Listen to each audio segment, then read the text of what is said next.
Les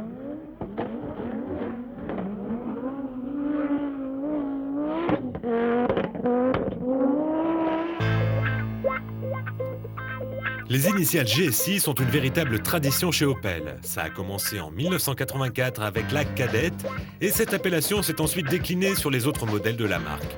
Au fil des ans, le monogramme GSI est devenu synonyme d'une Opel procurant de belles sensations de conduite tout en étant facilement utilisable au quotidien, le tout pour un prix contenu. Pour la Corsa 4e génération, cette nouvelle version complète une gamme essence assez pauvre jusque-là. Entre le 1,4 litre 90 chevaux et l'OPC 2 fois plus puissante, il y avait un fossé, pour ne pas dire un gouffre, il y a maintenant la GSI. Son tempérament est moins extrême que celui de l'OPC, en mode sportive. Elle adopte tout de même une lèvre inférieure de bouclier avant, des antibrouillards, des rétroviseurs et des jantes de 17 pouces spécifiques. De profil, on remarque les jupes de bas de caisse peintes couleur carrosserie. À l'arrière, béquet et sortie de pot d'échappement chromée sont de rigueur. Sous le capot, on retrouve le tout nouveau Ecotec 1,6 litre turbo. C'est un dérivé du moteur de l'OPC, il a été dégonflé et ne développe plus que 150 chevaux. Le poste de conduite de la GSI est résolument sportif avec des sièges sport noirs et rouges.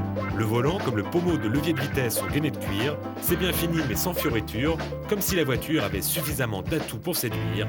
Le décor est planté.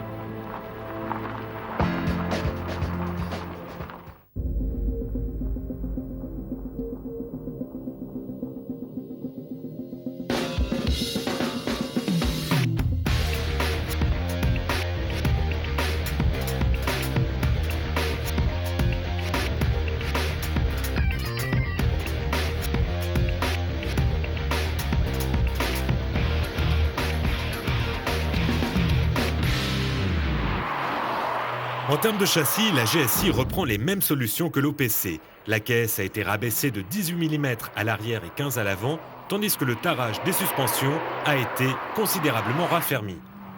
Une débauche de moyens pas franchement nécessaire sur la GSI, car la progressivité du moteur n'en demandait certainement pas tant.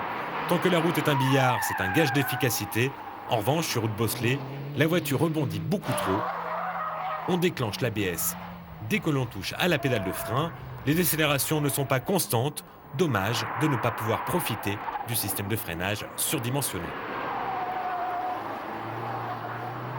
Dans le même registre, on aurait mis une voiture plus joueuse du train arrière. Malgré la présence d'un système destiné à gérer le sous-virage, le train avant se montre feignant en entrée de virage. Le placé représente l'essentiel du travail. Après, plus rien ne peut arriver, même si on brutalise la voiture.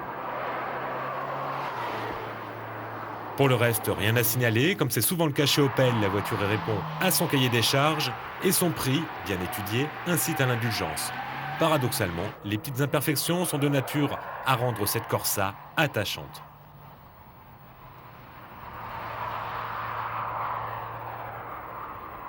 Un constat qui vaut surtout pour la GSI Essence, car cette voiture existe également diesel sous cette même appellation. Le 1,7 litre CDTI de 125 chevaux ne démérite pas, mais la voiture n'offre pas la même exclusivité. À prix égal, la version essence possède plus de charme.